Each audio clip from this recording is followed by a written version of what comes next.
दासा माता की 8वां अध्याय व्रत कथा था। पुराने समय की बात है कि एक घर में एक जेठानी और देवरानी थी। वो दोनों निसंतान थी। वो मेहनत करके पेट भरती थी। दोनों व्रत पूजा कुछ भी नहीं करती थी। एक दिन दोनों प्रातःकाल गांव में आग लेने गई। उस दिन गांव में दासा माता का पूजा था, इसलिए उन्हें किसी के यहाँ से भी आग नहीं मिली। आग ना मिलने पर जेठानी देवरानी से बोली, आज हम दोनों का भी व्रत रहेगा। शाम को आग मिलने पर ही रसोई बनाकर भोजन करेंगी। शाम हो जाने पर जेठानी अपनी पड़ोसिन के यहाँ से आग लेने गई। पड़ोसिन ने उसे आदर पूर्वक बैठाया। जेठानी ने पड़ोसिन से पूछा, दासा माता का पूजन करने से क्या होता है? पड़ोसिन ने बताया कि जिस बात की इच्छा करके डोर लिया जाता है वो इच्छा पूर्ण हो जाती है। जेठानी यह सुनकर पड़ोसिन से बोली, अगली बार जब डोर लेने हो तो मुझे भी बताना, मैं भी डोर लूँगी। जेठानी जैसे ही आग लेकर घर से बाहर आई तो उसे गाय चर कर आती दिखाई दी। ग्वाला पीछे आ रहा था। उसके कंधे पर एक बछड़ा था और एक गाय बछड़े को चाटते हुए चल रही थी। पड़ोसिन ने ग्वाले से पूछा, तुम्हारी गाय का पहली बार प्रसव हुआ है क्या? ग्वाले ने बताया कि हाँ। पड़ोसिन ने फिर पूछा, गाय ने बछड़ा दिया है या बछिया? ग्वाला बोला, बछड़ा है। यह जानकर सेठानी से पड़ोसिन ने कहा कि घर जाकर दासा माता का डोर ले लो। 9 दिन तक व्रत राख कर कथा सुनना और 10वां दिन सिर सहित स्नान करके पूजन करना। दासा माता चाहेगी तो 10 दिन के भीतर ही तुम्हारी मनोकामनाओं पूर्ण हो जाएगी। जेठानी ने घर जाकर सारी बातें देवरानी को बताई। दोनों ने दासा माता से मनौती मांगी कि यदि हम दोनों की संतान होगा तो हम सुहागिनों को न्योता देंगे। दोनों ने दासा माता का डोर लिया। दासा माता की कृपा से डोर की पूजा से पहले ही दिनों देवरानी जेठानी गर्भवती हो गई। 9 महीने में 9 दिन के बाद दोनों जेठानी देवरानी को लड़का जन्म लिया। बालकों का नामकरण संस्कार के बाद देवरानी जेठानी से कहा, हमने जो सुहागिनों को निमंत्रण की मनौती मांगी थी उसे अब पूरा करना चाहिए। जेठानी ने कहा कि अभी ऐसे क्या जल्दी है, जब लड़कों का अन्नप्राशन संस्कार करेंगे तब सभी सुहागिनों को न्योता देंगे। जब लड़कों का अन्नप्राशन संस्कार हुआ तब देवरानी ने जेठानी से सुहागिनों को निमंत्रण की बात कही, परंतु जेठानी ने बात को टाल दिया और कहा कि लड़कों का मुंडन संस्कार पर सुहागिनों को न्योता देंगे। होते होते कुछ समय बाद लड़कों का मुंडन संस्कार भी हो गया। देवरानी ने जेठानी को सुहागिनों के निमंत्रण की बात कही। जेठानी बोली, लड़कों की सगाई के समय ही सुहागिनों को न्योता दी जाएगी। लड़के भी बड़े हो गए, उनकी सगाई भी हो गई, परंतु जेठानी ने अब की बार भी सुहागिनों नहीं न्योती। जेठानी बोली, जिस दिन लड़कों के फेरे होंगे उसी दिन सुहागिनों को न्योता देंगे। इस पर देवरानी बोली, बहन तुम्हारी जब इच्छा हो तब सुहागिनों को न्योता देना, परंतु मैं तो लगन के दिन ही सुहागिनों को न्योता दूंगी। देवरानी ने लगन के दिन ही सुहागिनों को न्योता दिया, परंतु जेठानी ने कुछ भी परवाह नहीं की। लगन का बाद मातू का पूजन करके दोनों दूल्हे बारात साज कर बेन बाजा सहित बेयाहन चल दिया। देवरानी के बेटे का विवाह बड़े धूमधाम से सकुशल पूर्ण हो गया, परंतु जेठानी ने सुहागिनों को न्योता नहीं दिया था, इसलिए दासा माता ठीक फेरों के समय उसे उठा कर ले गई। दूल्हे का सहसा गायब हो जाने के कारण वर कन्या दोनों में हाहाकार मच गया। उसकी बारात खाली हाथ घर लौट कर आ गई, परंतु लड़की की माता बड़े संकट में पड़ गई। इस आधे विवाही लड़की से कौन विवाह करेगा? पड़ोस की चतुर सुहागिनों ने लड़की की माता को समझाया कि ब्याह का जो सामान बचा है उस सामान को लड़की के हवाले कर दिया जाए। लड़की भिखारियों को सादा व्रत देने लगी। एक दिन एक साधु तीर्थ यात्रा करते हुए वहां आया। गांव से घने जंगल में एक पीपल का पेड़ था। लोग इसे पीपल के पेड़ को परास पीपल कहते थे। उसी पेड़ पर दासा माता का निवास था। साधु चलता चलता शाम को उसी पेड़ के नीचे ठहर गया। झंडूदार ने आकर उसी पेड़ के पास के मैदान में झंडू लगाई। भिष्टी ने मस्तक से वहां पर छिड़काव कर दिया और माली ने यह फूल बिखर दिया।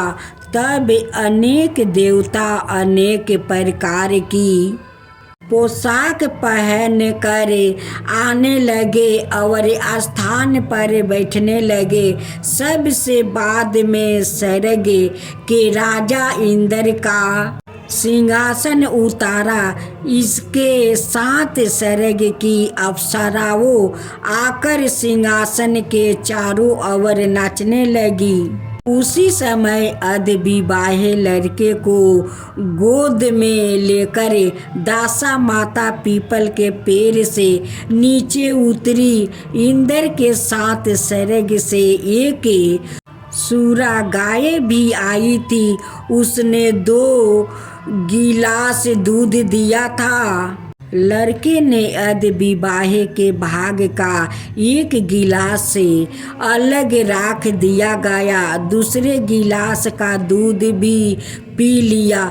जब तक अप्सराओं का नाच गाना होता रहा, दासा माता लड़के को गोद में लेकर बैठी रही।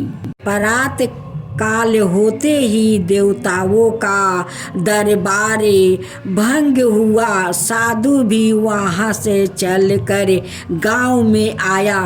साधु महाराज गांव में भिक्षा मांगते मांगते अधविवाहे लड़की के घर पर पहुंचा। लड़की ने आदर पूर्वक साधु को बैठाया और भोजन तैयार किया। लड़की ने 3 पतल परोस कर रखे। पहली पतल अध विवाहे अपने पति की लिए रखी, दूसरी पतल बाबा जी के सामने रख दी और एक पतल अपने सामने रखी। बाबा ने अपने आप कहा, वहाँ जो बात मैंने रात वहाँ देखी वही बात यही भी देखने को मिल रही है।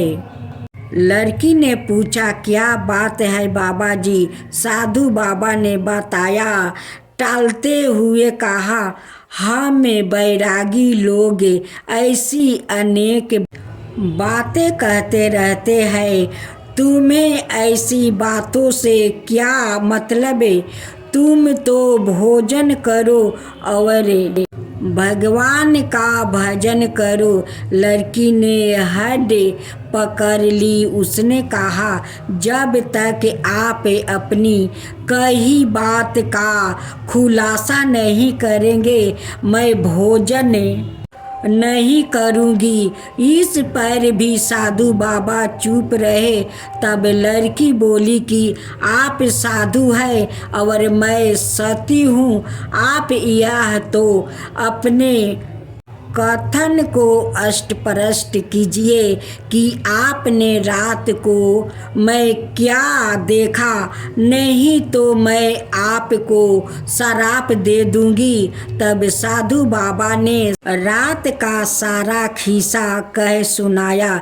यह सुनकर लड़की ने बाबा के साथ पीपल के पेड़ के पास जाने का निश्चय कर लिया। साधु बाबा आगे आगे चले और लड़की उनके पीछे पीछे चलती रही। साधु बाबा लड़की को परास पीपल के पास छोड़कर चले गए। संध्या होने पर नित्य की तरह जमींदार ने झंडू लगाई। भिश्ती ने अपनी मस्तक से पानी का छिड़कावा किया और माली ने फूल बिछाया। देवताओं को राजा इंद्र आए। अप्सराओं का नाच गाना। उसी समय दासा माता पीपल के पेड़ पर से उतर कर दरबार में बैठ गई। लड़के ने सूर गाय का दूध लिया और एक गिलास आधे विवाही लड़की के लिए रख दिया। जैसे ही लड़के ने दूध का गिलास मुंह पर लगाया, त्याग ही लड़की दूसरा गिलास हाथ में लेकर बर के सामने आ गई। ओ बोली, अपना भाग लेने के लिए मैं उपस्थित हूँ। मेरे लिए क्या आज्ञा है? मैं सेवा करने के लिए तैयार हूँ। तब लड़का बोला, मैं इस तरह से तुमसे नहीं मिल सकता। मैं दासा माता की सेवा में रहता हूँ।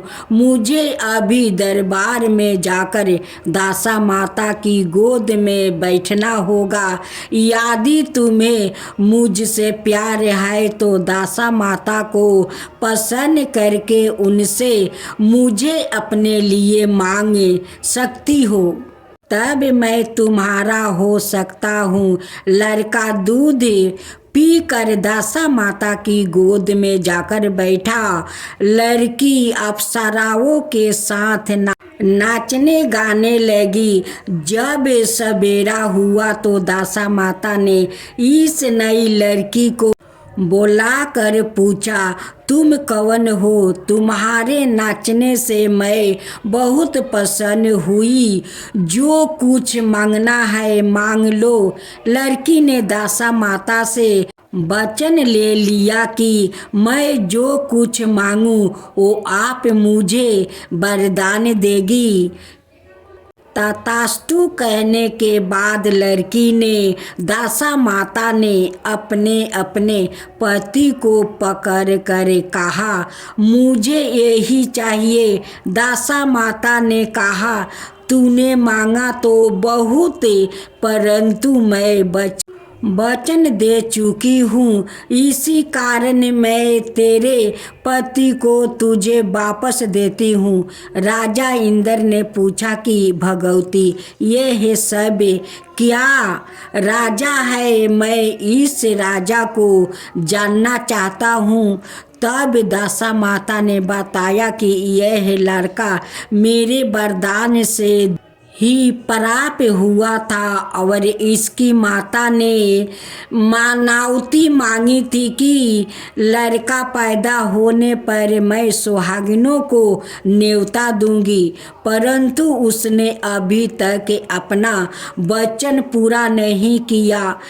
इस कारण मैं इस लड़के को विवाह मंडप से उठा लिया था। यह लड़की इसकी अद्या विवाही पत्नी है और पतिव्रता है। पतिव्रता होने के कारण यह देव समाज में पहुँच कर मुझसे अपना पति मांग रही है।